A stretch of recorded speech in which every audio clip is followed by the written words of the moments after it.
McLaren 675LT has taken the world by storm, and what we have here is a 675LT, and thanks to McLaren Sydney, the 650S. This is a side-by-side comparison. I'm Lee from Supercar Advocates, and welcome to this episode. First up, what's new in the 675LT is we have a carbon fibre bonnet, carbon fibre lip, a bigger front bar that overhangs. In comparison to the 650S, you can see how mellow it is. It's very small in comparison to the 675LT. It doesn't look as aggressive.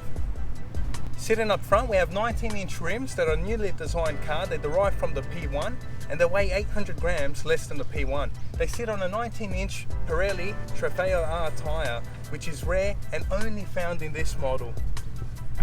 And the side skirts are made out of carbon fibre and they're newly designed.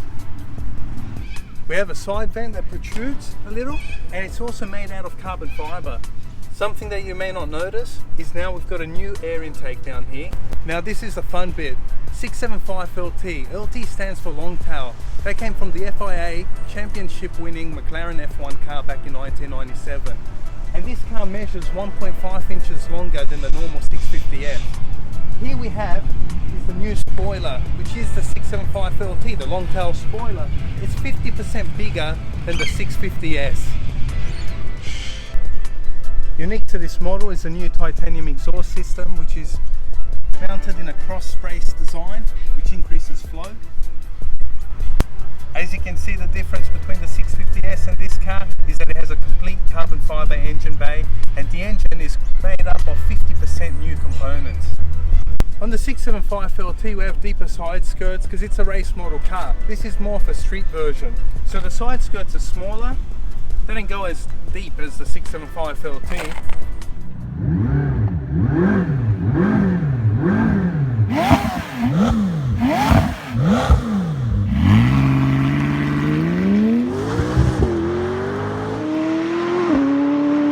Let's put it this way, a lot of guys are getting so confused. This car is a 675 metric horsepower, but 666 brake horsepower V8 twin turbo. The car sprints 0 to 100 in only 2.9 seconds. Some tests have shown even less than that. 0 to 200 in a very incredibly low 7.9 seconds, and an incredible quarter mile speed of 10 seconds flat. How awesome is that?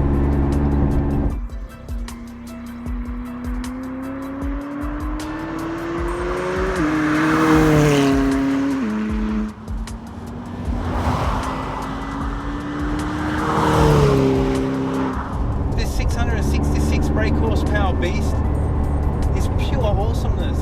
It's a thrill to drive, it's exhilarating, it's just so quick. It's unbelievably quick. It's a car that no other car can compare to it. The speeds that he amasses to, the twin turbos, the V8, that spooling, the turbo build-up, the sound, he just puts you in a paradise. And you know what? It's supercar heaven. The suspension, the handling is so spot on. With the new steering now, it is 10% more direct and quicker than a McLaren P1. That's unbelievable, 10% better than a P1 hypercar, you say? Yeah, people are freaking out saying, what the hell did McLaren do there? Well, McLaren, you did a real good job with that one.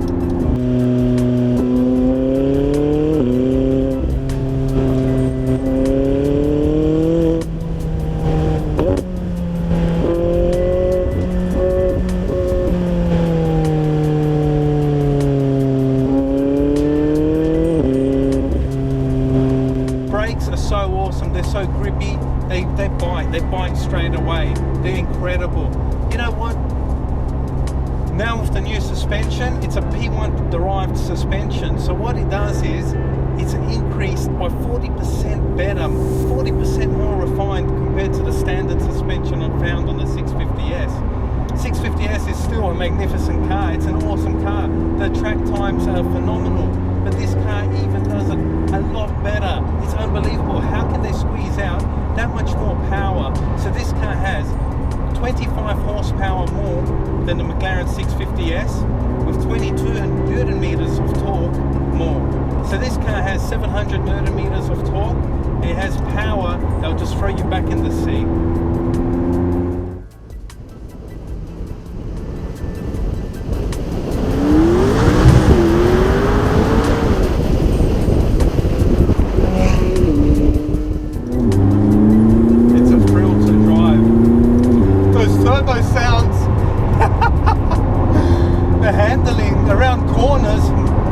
something like we've never seen before. It just grips, it stays, it's hooked to the ground. It's like it's stuck. These Trofeo R tyres are phenomenal. They are awesome. The car picks up speed like I've never seen before. I've driven the Aventador SV. That's one quick car, but somehow this car does it slightly quicker. I don't know if it's just me or it's this car. It's something that's out of this world. It's fast. It is so damn fast. It's scary fast. That's what it is.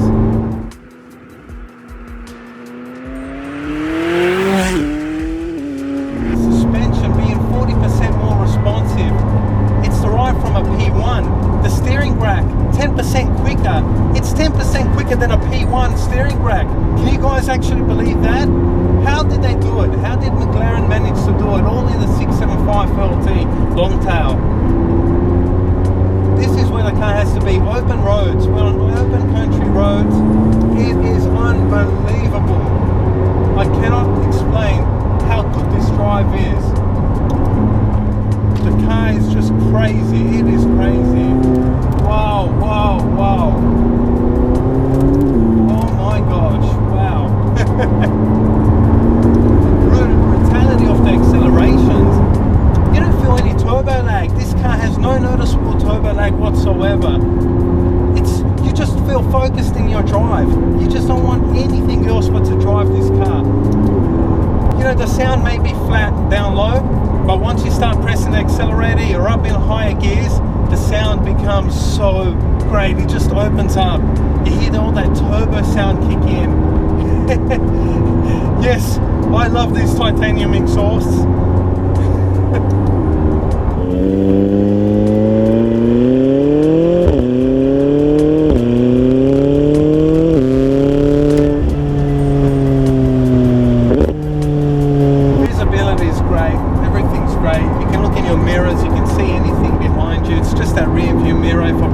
Spoiler down, turn active mode off, the aero mode off, then the spoiler will be flat and I can actually see a lot better. Another good thing, the spoiler actually produces some air braking, so the spoiler tilts upright to help you stop a bit quicker. You really do need that in this car. The 675LT, the new gearbox, it's an updated software, so what they did was they updated it where the gear shifts at double the speed of that of the 650S. So it changes gears in half the time. They are so seamless that you actually can't feel this car change gears.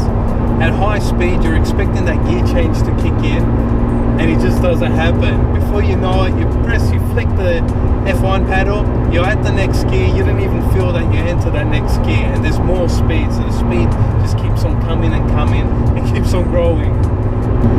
You know, going down on windy roads like this right now, this car works so awesomely. It's so good. It's got so much power, so much grip. My God, I just can't keep up. It's just got so much excitement. This is hypercar territory, guys. This is what a hypercar is all about. You know what?